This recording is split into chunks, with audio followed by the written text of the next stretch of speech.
mamãe que eu vou aprender essas coisinhas. Com aquela mamãe eu vou aprender para que serve meu corpo, se eu sou menina. E aí eu não vou leiloar a virgindade lá na frente. Com aquela mamãe eu vou aprender que esse corpo é instrumento da minha evolução.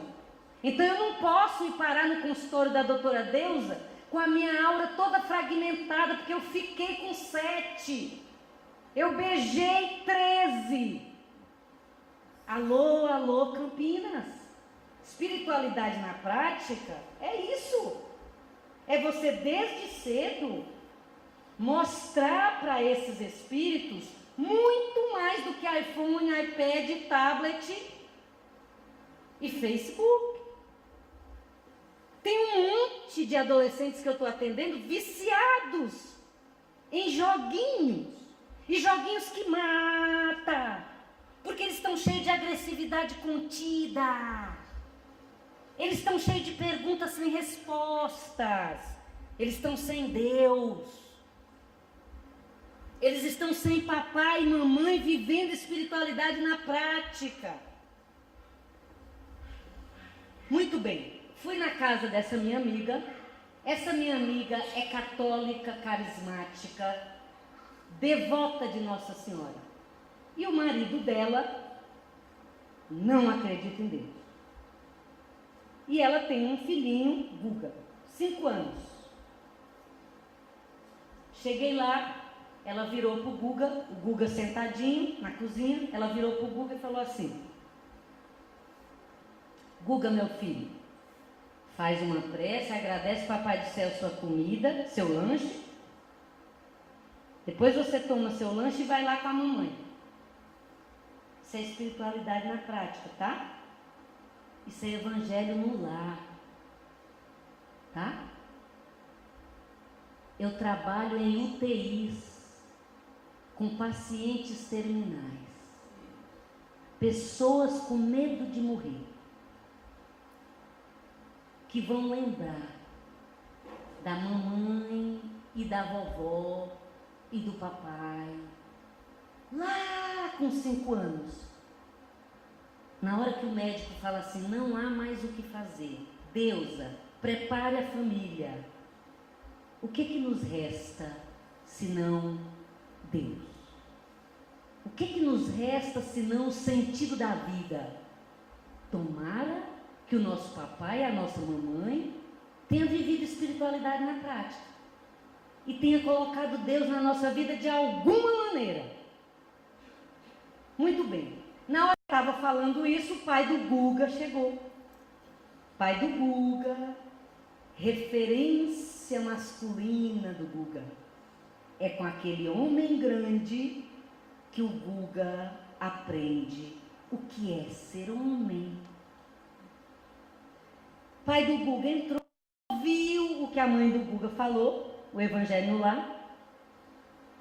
Foi lá onde o Guga estava, bateu no ombro do Guga e falou assim: tem que rezar para ninguém não. Aliás, se você for rezar para alguém, ó, aqui, ó, reza para esse papai aqui, ó. Esse papai aqui é que paga o teu sucrilho, paga a tua escola e paga tudo mais aqui. Reza para ninguém, reza para mim, ó. A mãe do Guga, provavelmente inspirada por Nossa Senhora, deu meia volta. A mãe do Guga é o exemplo feminino do Guga. É com aquela mulher que o Guga vai aprender o que é ser mulher. Como que uma mulher deve se comportar. Quando eu crescer e quiser ficar com uma moça, que características eu vou procurar nessa moça? Quais são as sementes que eu recebi? Eu devo ficar? Eu devo ter um rolinho com alguém? Ou eu aprendi que eu tenho que fazer para o outro o que o outro tem que fazer comigo? Logo, eu não vou usar pessoas. Isso é espiritualidade na prática. Eu vou beijar muito, porque é muito bom beijar muito, mas eu vou beijar uma pessoa. Eu vou criar uma relação consistente, construir vínculos afetivos que me fazem saudáveis, ancorado no mundo para fazer a diferença. Porque foi para isso que eu vim. Eu não vim para pegar todas. A mãe do Guga, tocada provavelmente por Maria de Nazaré, o nosso modelo de mãe, virou e falou assim: Guga, meu filho, reze. Reze para o Papai do Céu. Porque se não tivesse Papai do Céu, não teria esse papai aqui. Nem teria lanche e nem coisa nenhuma. Arrasou. Isso é espiritualidade na prática. Isso é evangelho no lar.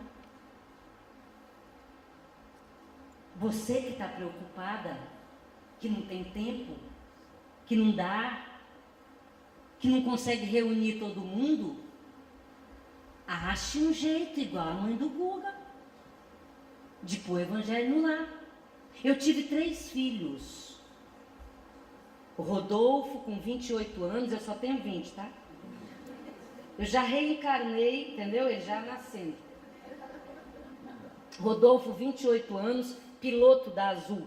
Então, quando vocês forem voar e tiver tudo azul, é ele. O meu marido fala assim: ai, não precisa você falar que ele é piloto. Claro que precisa. Não é? As mães aqui presentes sabem disso. Não é? Claro que precisa. Não é ótimo você mostra seu filho e fala: meu filho, piloto. Não é? E as pessoas falam assim: nossa, essa é a parte boa. Nossa, você é tão jovem.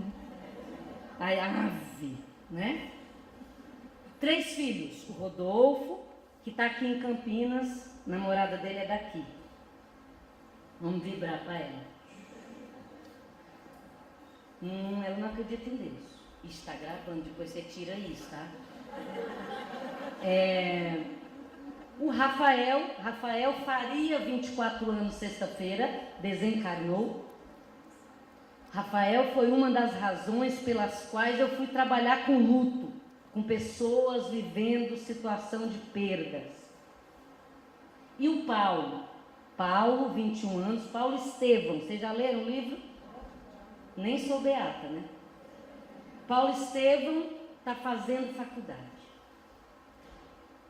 Eu estou falando para vocês de espiritualidade na prática e estou falando para vocês de evangelho no lar. Eu criei os meus 3 filhos. O Paulo está fazendo faculdade. Essa semana ele tinha que entregar a monografia. Criei os 3 filhos, ratos de igreja, sabe? Deus. Vamos lá.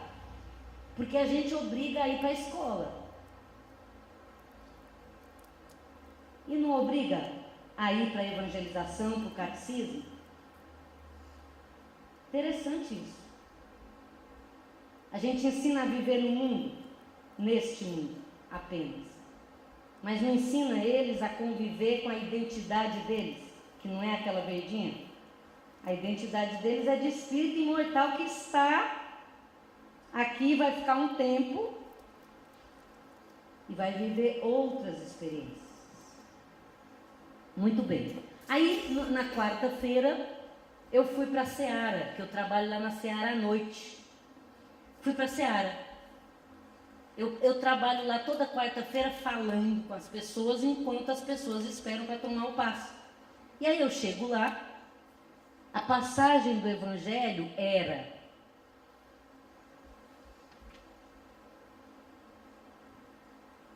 Marcos, capítulo 11, versículo 24.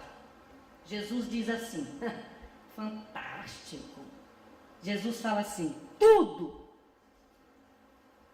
que pedirdes em oração, crendo, atentem bem para o crendo, tá? Porque a gente pede um monte de coisa, mas dentro da gente uma vozinha assim, não é? Pois é. Marcos escreveu lá que Jesus disse: tudo que pedirdes em oração, crendo, já obteve.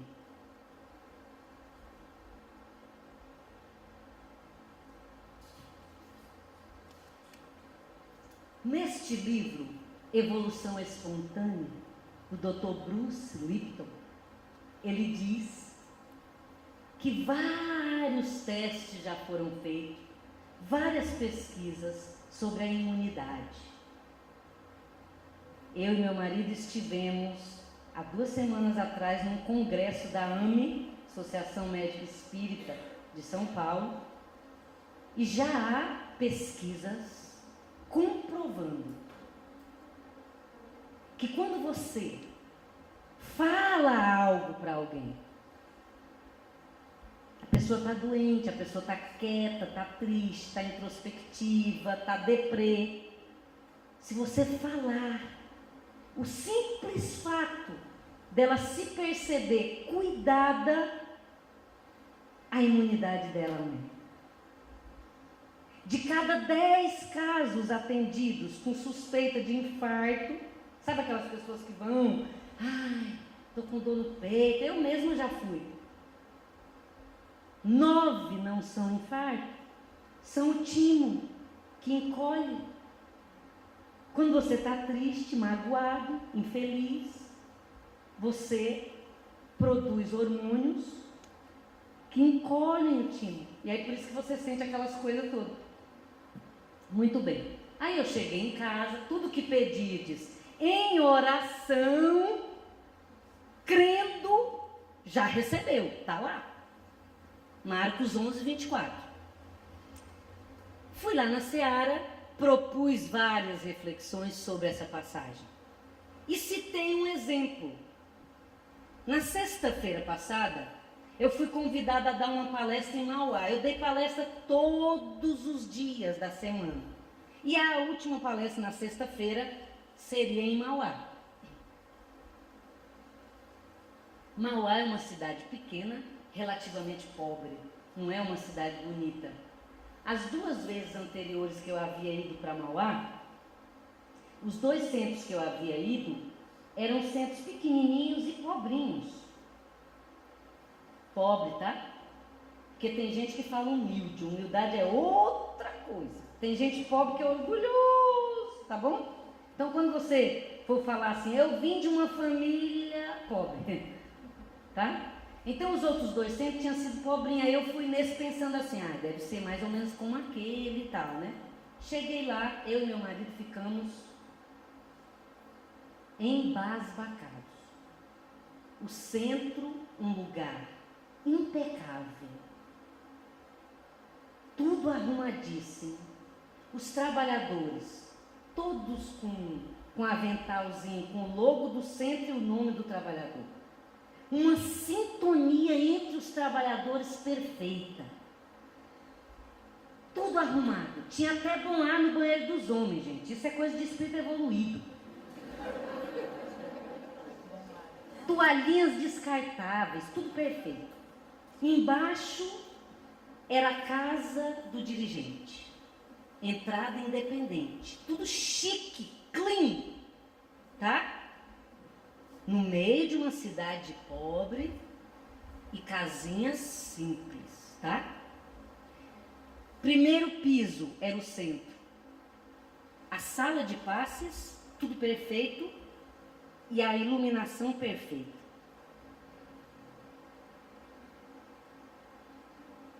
O dirigente, jovem, bonito, arrumado, com uma camisa, dessas camisas que não pode falar marca, sabe aquela que tá top? Pois é, um sapato impecável, tudo perfeito. Aí a gente subiu, tinha um mezanino, um jardim de inverno, tudo perfeito. E tinha uma entradinha assim, independente, que dava para outros cômodos também, tudo perfeito. Aí eu falei, gente, eu vou perguntar para ele, né? Vou perguntar. Aí eu perguntei assim, como quem não quer nada, né? E aí, como é que foi a história desse centro e tal? Nossa, eu estou achando aqui tudo tão, né? E você também, impecável, tudo de bom. Me explica. Aí ele virou para mim e disse assim: eu estou dando exemplos para vocês de espiritualidade na prática e de evangelho no lar. E citei para vocês a passagem de Marcos 11, 24. Tudo que pedides em oração, crendo, oração não é reza, tá? Que a gente fica rezando assim: Pai nosso, está no céu santificado, quando eu sair daqui eu vou passar não sei aonde. Ai meu Deus, tomara que já termine, ai eu estou com fome. Isso não é oração, tá? Oração é você buscar essa conexão e perceber em algum grau que você está fazendo essa conexão. Muito bem. Aí eu virei para ele e perguntei, aí ele virou para mim e disse assim: sabe o que acontece, Deus? Ó, meu marido está falando que só tem 5 minutos. Mas não era até 3 horas, gente? Perguntei para ele, ele virou para mim e disse assim: Deusa, eu sou órfão. Meu pai morreu cedo. Ficou só eu e minha mãe. Minha mãe é minha heroína. E aí um dia eu era office boy. Aí um dia eu, em oração, quem será que ensinou ele a fazer evangelho no lar? Né? Aí um dia eu, em oração, determinei